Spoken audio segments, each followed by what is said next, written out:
Hello everyone, এটা হলো caramel popcorn. আমি স্টোর থেকে এনেছিলাম। এর সাথে আরও অনেকগুলো ফ্লেভার একসাথে কম্বো পাওয়া যাচ্ছিল।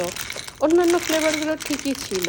এটা খেয়ে দেখি কি বাজে খেতে, দাঁতের মধ্যে আটকে যাচ্ছে, একদমই ভালো না। আর মিষ্টিটা কেমন নর্মাল মিষ্টি। ভাবলাম এটা তো খাওয়াই যাবে না, আমাকে এটা ট্র্যাশই করে দিতে হবে। হঠাৎ মাথায় এলো দেখি তো একটা এক্সপেরিমেন্ট করে। বাটিতে একটু দুধ নিয়ে এর মধ্যে পপকর্নগুলো দিয়ে দিলাম। পপকর্নগুলোকে নেড়ে চেড়ে খেয়ে দেখলাম দারুণ লাগছে খেতে। টেস্টই পাল্টে গেছে। ক্যারামেলগুলো দুধের মধ্যে গুলে গিয়ে এটা দুধটাকে একটু মিষ্টি করে দিয়েছে, আর পপকর্নগুলো বেশ নরম হয়েছে খেতে।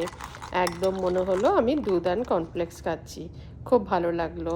আপনারা একবার খেয়ে দেখতে পারেন যদি এরকম ক্যারামেল পপকর্ন আপনাদের বাড়িতে থাকে আর আপনাদের খেতে একদম না ভালো লাগে। Thank you for watching. Tata.